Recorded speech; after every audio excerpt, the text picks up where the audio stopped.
morning and welcome back. I do apologise for a bit of delay in the no videos. Well, there's a reason for that. As I've maybe mentioned before, I ended up breaking my hand.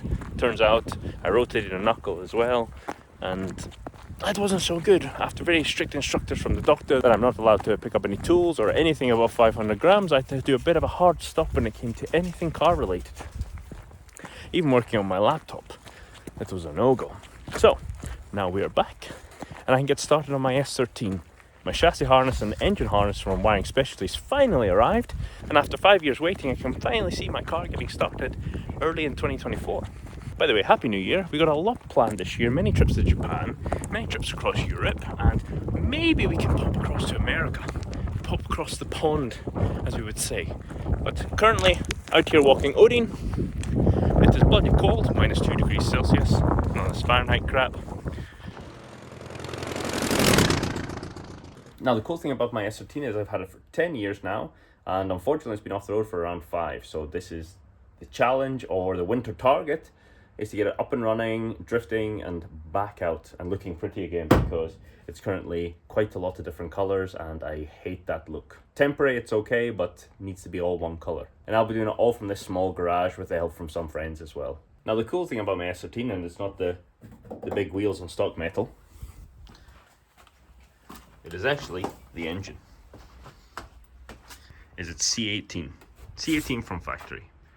This one is forged, pistons and rods, has the Grady truss manifold, external gate, and the lovely TD05 18G turbo. It's only on a niche tune at the moment, but maybe we change that in the future. The goal is that I want to get it up and running, get some testing, get some drift days in, and get some seat time back at home. So this is the parcel I've been most excited waiting for. It's taken around 7.5 months to get here due to complications, delays, and backlogs. But this is the full chassis and engine harness from Wiring Specialties. Now, it is the first chassis harness they've done for UK 200SX. From the past few months discussing with them, there are a lot of differences, and that's why it's taken so long.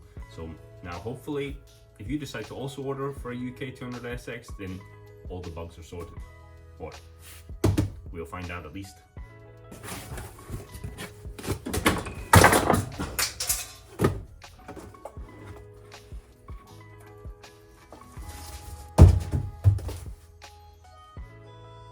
Long time waiting.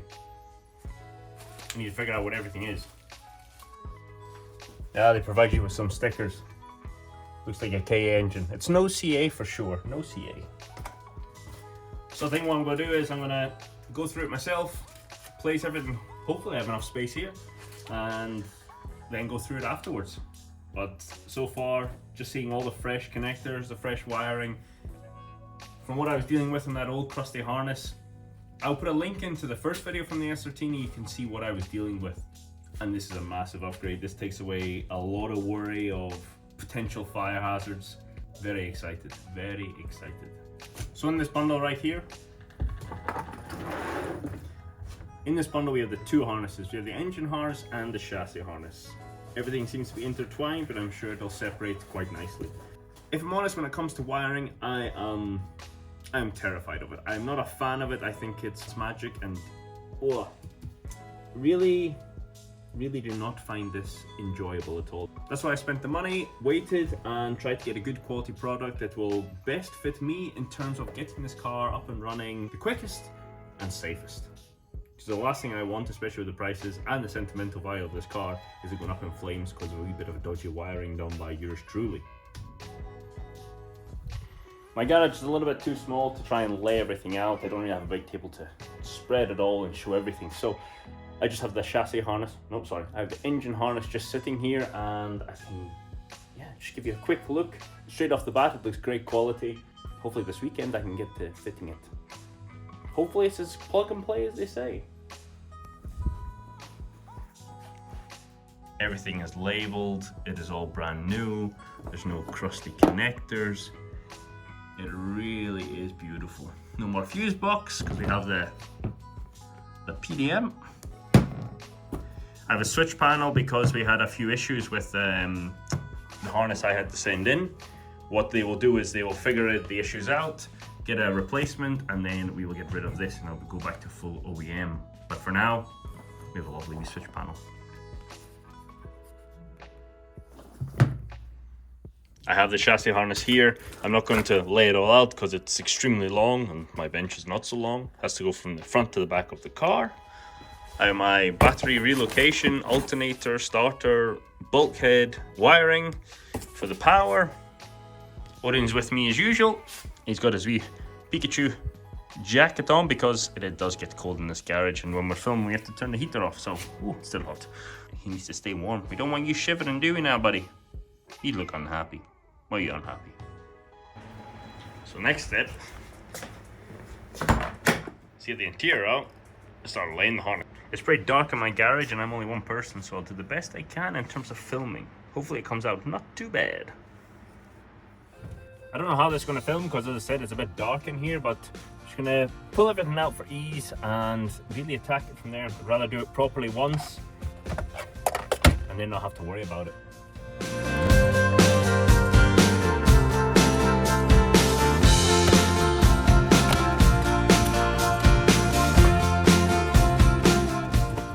If you have an S13, you've tried to get these out before, you know how difficult they are and how scary it is to break.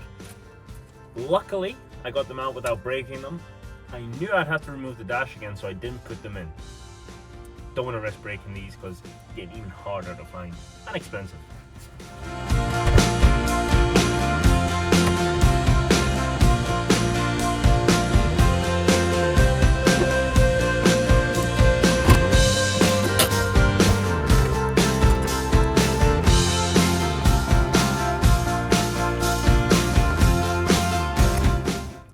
Don't know why I didn't just do that in the first place.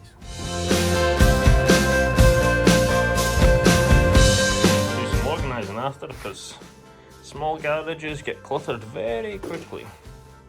Ain't that right, buddy? Wee, squish. You've been napping the whole time, right by the heater. Interior's basically out, carpet, bottom bench, and then we can start laying some cables. Ah. Some more gauges to go in as well. The amount of money I've spent on gauges, I would have been cheaper going with a link, but when they're all on the dash, all the Grady gauges are on the dash, it'll look stupendous. Then maybe we upgrade to a link after anyway. The wiring's going quite well, so now I'm just planning up the battery situation. So we have a bulkhead fitting here, and then all the other cables that are going to go from the starter, the alternator, the circuit breaker, all the way to the battery, PDM, and get it all sorted. Some lovely new connectors as well. Everything's going to be nice and new. I have a battery tray on the way because the battery's now going to be in the boot. And then I also have to order a battery the correct size for the battery tray and the terminals. I don't think there's a nicer feeling, apart from drifting itself, than opening some brand new packaging. But with one hand, it's very difficult. Never fear, the vice is here. Okay, that's not working as well as I thought it would. 1 second. Attempt number 2. No, not with this hand either. It's weak as hell. Right. Next time you see it, it's open. There. What did I tell you?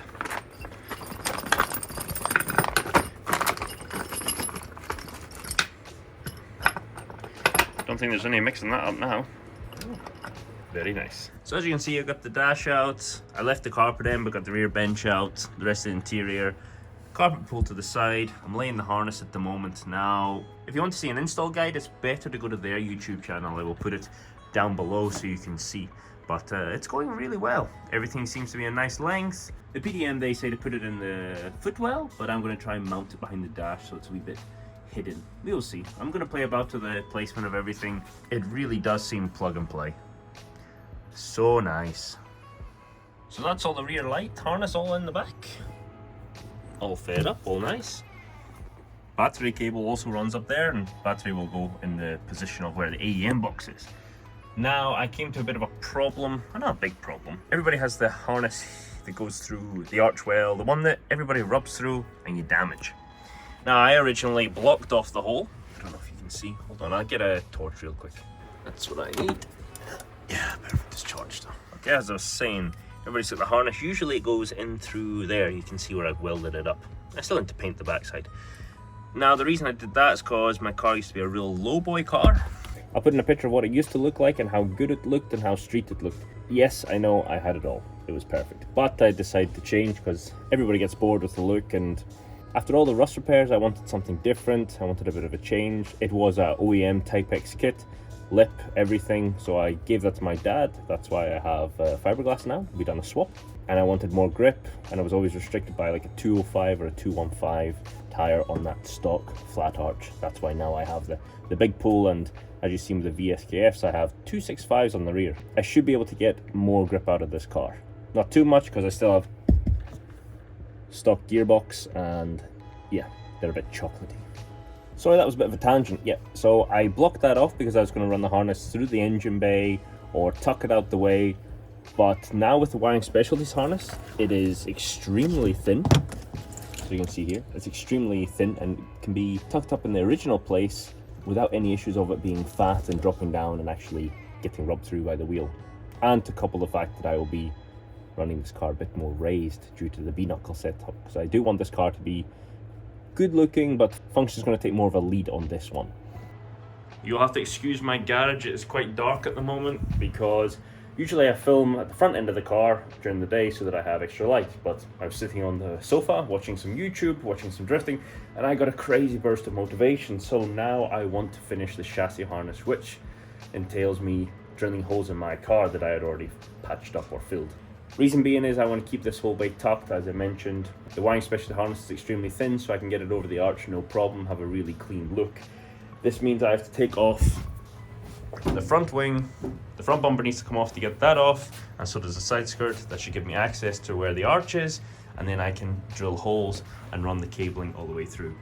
Again, sorry the quality is going to be really terrible because of all the low light, but just wanted to share this with you and keep everybody up to date. Everything is off. It's a pain working in a small garage where you can barely fit, but needs must. Bigger garage means less Japan. So welded this up previously, going to drill a hole probably up higher as well, so the harness is even more out the way. Come up through here, we'll bend this back down, and then we'll also drill a hole here. I need to treat this a bit of surface rust. Then from there we can run the rest of the harness, maybe through here or maybe along the outside. I'm not sure, haven't decided yet. Let the motivation continue though.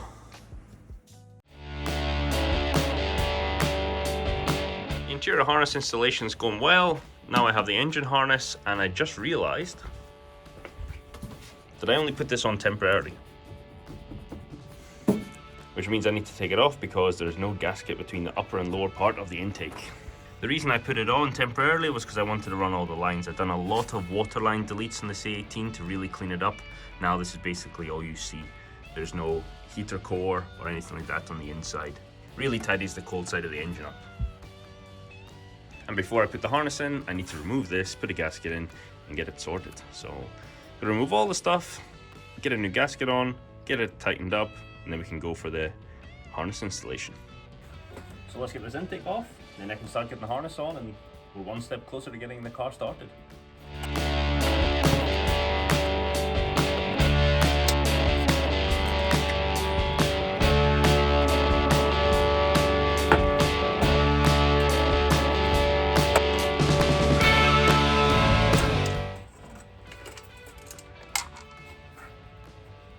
Just like that, it's off. Now that the intake's off, it's made me realize this might be the time to replace the brake lines, because I have a full braided brake line kit that I want to put on the car, get rid of the copper cables, tidy it up a little bit. And while I'm there, I might as well try and figure out where I'm going to put my bulkhead connector for the battery. So maybe this will be staying off for a wee bit longer than I expected.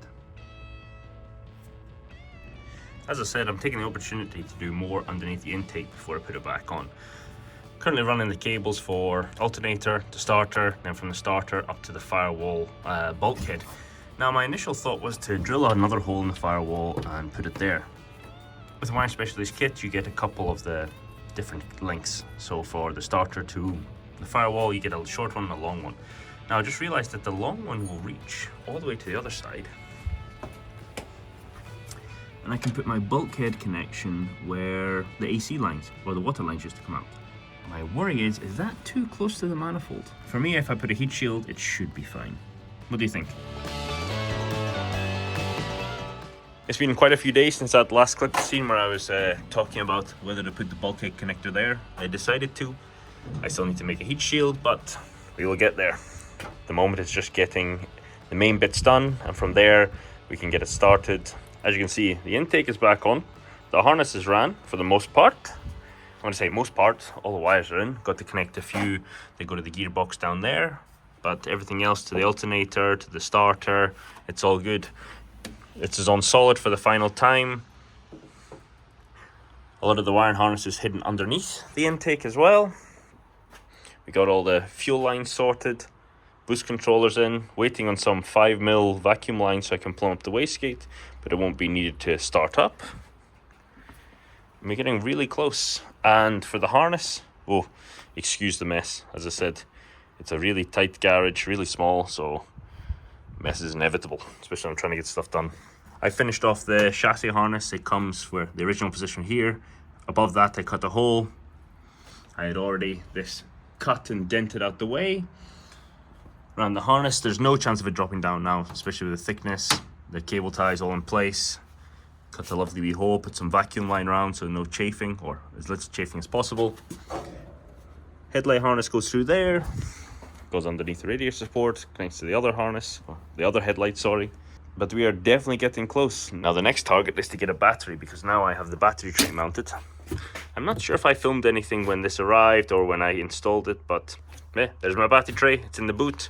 From previous clips, you'll see the interior is back in for the most part. Dash and everything I reckon will come out again, but the reason I put it in temporarily is due to the fact I was falling over it and I was scared of breaking it. Yeah, if we get the correct battery, I can maybe try and crank it over. That's my target, is to crank it over. Not started yet. I still want to double check the gearbox oil, make sure everything's okay. Engine oil, I know it has. But yeah, I do need to put fuel in it. I need to get fuel, definitely. It's one of them go-go juices you need. Went and got a battery, chucked it in, put the earth cable around the front. If this works, I'll route it around the back all nice and get it all sorted. But for now, it should be enough. I want to see if I have power. First time in a long time. But oh, I can hear the fuel pump. The keypad's lighting up. Whoa. Can I finally put this window up? Ah. If I remember rightly, this window was always a bit sticky, so that's not the harness issue, that's a window problem. But we have power! For the first time in a while.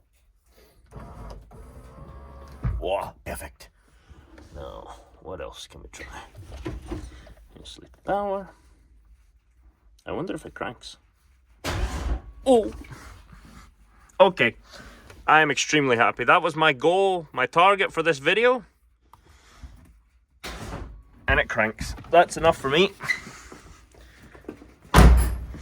Now I know it's all running, or now I know it's all working. I will tidy everything up. This earth was just temporary earth to make sure everything was working. Now to finish it all, put it in nice places, get the earth run properly, and then we're ready to check all the fluids. Well, I've already checked the engine oil, and get this thing running. I know I did a lot in the background. Hopefully you still enjoyed this video. I am on another level of excitement. As I said, 4 or 5 years I've had this car off the road, not running, whatever way you want to describe it. And now it's finally getting close to running on its own power. It is less rusty than it once was. It's not perfect, but it's definitely solid. And I get to go driving again in my first drift car.